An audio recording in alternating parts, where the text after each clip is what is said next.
भारत में हुई स्टारलिंक की एंट्री अंबानी के छूटे पसीने, क्योंकि अब इंटरनेट आसमान से बरसेगा, वो भी जीबीपीएस की रफ्तार से, और जमीन पर खड़े टावरों से कमाने वालों की नींदें अब उड़ चुकी हैं। जैसे ही एलन मस्क की कंपनी स्टारलिंक को भारत में सैटेलाइट इंटरनेट सर्विस देने की आधिकारिक मंजूरी मिली, पूरे टेलीकॉम सेक्टर में हलचल मच गई। एलन मस्क की कंपनी अब भारत के गांव-गांव, जंगल-जंगल और पहाड़ों तक हाई स्पीड इंटरनेट पहुंचाने आ गई है, बिना किसी जियो टावर, एयरटेल ब्रॉडबैंड या फाइबर ऑप्टिक की भीख के। अब तब मुकेश अंबानी, सुनील मित्तल और दूसरे टेलीकॉम दिग्गज ये सोचते थे कि इंटरनेट उनके बाप की जागीर है, लेकिन अब इन सब का बाप भारत में कदम रखने को तैयार है। भारत द्वारा की गई आधिकारिक पुष्टि सिर्फ एक सर्विस की मंजूरी नहीं है, बल्कि ये भारत में टेलीकॉम वर्ल्ड ऑर्डर की उलटी गिनती है। पर सवाल अब ये नहीं कि मस्क कितनी तेजी से बढ़ेंगे, सवाल ये है बाकी कंपनियां कितने दिन टिकेंगी। तो आइए आज की इस वीडियो में समझते हैं पूरा मामला। भारत में स्टरलिंक की एंट्री की शुरुआत होती है प्रधानमंत्री नरेंद्र मोदी के अफ्रीका दौरे से। एक तरफ ब्रिक्स और अफ्रीकी यूनियन की बड़ी बड़ी बैठकें हो रही थीं और प्रधानमंत्री मोदी वहां डिजिटल कनेक्टिविटी पर जोर दे रहे थे। वहीं दूसरी तरफ भारत की राजधानी दिल्ली में एक क्रांतिकारी फैसला हो रहा था।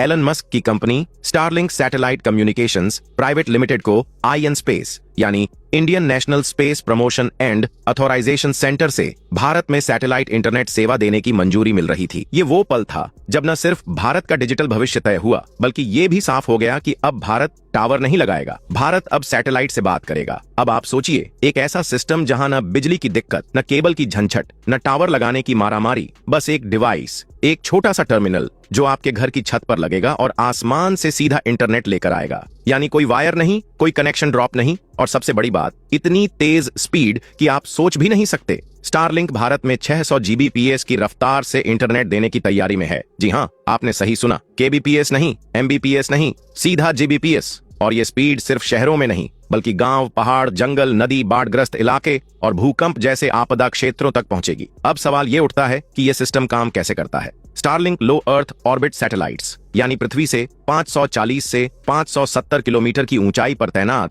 छोटे छोटे उपग्रहों का एक नेटवर्क है। अभी तक 448 सैटेलाइट्स इसकी योजना में है। इन सैटेलाइट्स से इंटरनेट सिग्नल सीधे एक ग्राउंड स्टेशन तक आता है और वहां से आपके घर में लगे टर्मिनल तक, बिल्कुल वैसे जैसे टीवी डिश एंटीना काम करता है।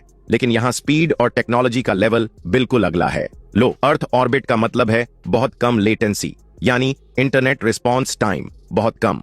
इसका मतलब हुआ कि अब आप 4 के वीडियो स्ट्रीम करें, ऑनलाइन गेम्स खेलें, जूम मीटिंग्स करें या बच्चों की क्लासेस हों, सब कुछ बिना किसी रुकावट के चलेगा। अब अगर हम भारत की डिजिटल जरूरतों को देखें तो ये समझना जरूरी है कि भारत जैसे विशाल और विविधता वाले देश में सैटेलाइट इंटरनेट ही एकमात्र समाधान है जो हर व्यक्ति तक पहुंच सकता है। क्योंकि मोबाइल टावर हर पहाड़ी या जंगल में नहीं लग सकते, लेकिन सैटेलाइट से आने वाला इंटरनेट वहां भी पहुंच सकता है जहां इंसान के पांव भी मुश्किल से पहुंचते हैं। स्टारलिंक की एंट्री भारत में सिर्फ एक व्यापारिक फैसला नहीं है, यह भारत की रणनीतिक तैयारी का हिस्सा है। सरकार जानती है कि 21वीं सदी में डेटा ही असली ताकत है और जब देश के हर नागरिक के पास इंटरनेट होगा तभी वह अपने हक की लड़ाई लड़ सकता है, ज्ञान से जुड़ सकता है और ग्लोबल इकोनॉमी का हिस्सा बन सकता है। प्रधानमंत्री मोदी का यह सपना हमेशा से रहा है कि भारत के हर गांव में इंटरनेट पहुंचे और अब वह सपना एलन मस्क के विजन के साथ मिलकर साकार होता दिख रहा है। लेकिन रुकिए, कहानी यहीं खत्म नहीं होती। स्टारलिंक को अभी आईएन स्पेस से मंजूरी मिली है, लेकिन इसके बाद भी कई रेगुलेटरी पड़ाव बाकी हैं। जैसे भारत के डिपार्टमेंट ऑफ टेलीकम्युनिकेशन से लाइसेंस, स्पेक्ट्रम की मंजूरी, डेटा प्राइवेसी के नियमों का पालन और सबसे जरूरी भारत में लोकल मैन्युफैक्चरिंग और टर्मिनल की डिप्लॉयमेंट। भारत सरकार इस पूरी प्रक्रिया में बहुत स्पष्ट है, यह सर्विस भारत के फायदे के लिए होनी चाहिए, न कि सिर्फ एक विदेशी कंपनी के लिए पैसा कमाने का जरिया। यही वजह है कि भारत ने आईएन स्पेस जैसी संस्था बनाई है जो यह सुनिश्चित करती है कि प्राइवेट कंपनियों को स्पेस सेक्टर में लाया जाए, लेकिन देश की संप्रभुता, सुरक्षा और डेटा कंट्रोल से समझौता किए बिना। हालांकि जिस स्पीड से स्टारलिंक की बात भारत में चल रही है, उस हिसाब से ऐसा बताया जा रहा है कि अगर सब कुछ ठीक रहता है तो स्टारलिंक 2026 तक अपनी सेवाएं भारत में शुरू कर देगा। अब सोचिए क्या होगा जब स्टारलिंक 2026 तक अपनी सेवाएं भारत में शुरू कर देगा कि सेवा गांव-गांव तक पहुंचने लगेगी। गांव के बच्चों को ऑनलाइन क्लास मिलेंगी, डॉक्टर शहर से गांव के मरीज का इलाज कर सकेंगे, किसान मौसम की सटीक जानकारी और मंडी के रेट जान सकेंगे, युवाओं को वर्क फ्रॉम होम का मौका मिलेगा और सबसे बड़ी बात, देश के हर कोने में एक समान डिजिटल ताकत का एहसास होगा। इसलिए यह सिर्फ इंटरनेट नहीं, यह भविष्य है। स्टारलिंक की भारत में एंट्री से न सिर्फ ग्रामीण भारत जुड़ेगा, बल्कि देश की सुरक्षा और आपदा प्रबंधन क्षमता भी कई गुना बढ़ेगी। जब बाढ़ आएगी, जब भूकंप होगा, जब कोई प्राकृतिक आपदा आएगी, तो मोबाइल टावर गिर सकते हैं, लेकिन आसमान से आने वाला इंटरनेट नहीं रुकेगा। अब जब एलन मस्क की कंपनी भारत में कदम रख चुकी है, तो आप अंदाजा लगा सकते हैं कि भारत ग्लोबल डिजिटल मैप पर कहां खड़ा होने वाला है। और इसीलिए पहले ही करीब 2 लाख लोग स्टर्लिंक के लिए प्री बुकिंग कर चुके हैं। यह आंकड़ा अपने आप में दिखाता है कि लोग इस बदलाव के लिए कितने तैयार हैं, क्योंकि जैसा आपने देखा होगा कि भारत की टेलीकॉम कंपनियां समय समय पर अपने प्लान का रेट बढ़ाती जा रही है और उस हिसाब से कनेक्शन भी नहीं मिलता है, न कॉल करने के लिए, न डेटा यूज करने के लिए। लेकिन स्टारलिंक की एंट्री के बाद अब यह डिजिटल कनेक्टिविटी सिर्फ शहरों तक सीमित नहीं रहेगी, बल्कि हिमालय की ऊंचाइयों से लेकर अंडमान के द्वीपों तक, राजस्थान के रेगिस्तान से लेकर उत्तर पूर्व के जंगलों तक हर जगह इंटरनेट पहुंचेगा। भारत में डिजिटल डिवाइड यानी शहर और गांव के बीच का टेक्नोलॉजी गैप अब पटने वाला है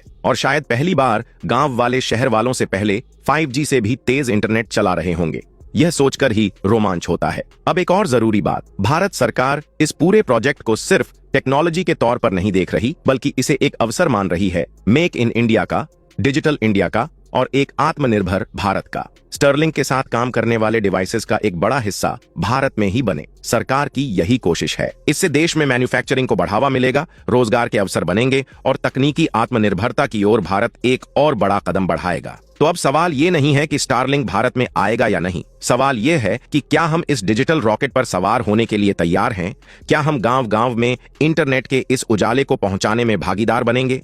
क्या हम यह सुनिश्चित कर पाएंगे कि डिजिटल क्रांति सिर्फ सुविधा न बने, बल्कि समृद्धि का साधन भी बने? क्योंकि यह एक मौका है, वो मौका जो हर सदी में एक बार आता है। अब जब सरकार तैयार है, एलन मस्क तैयार है, टेक्नोलॉजी तैयार है, तो क्या आप तैयार हैं? कमेंट सेक्शन में अपनी राय जरूर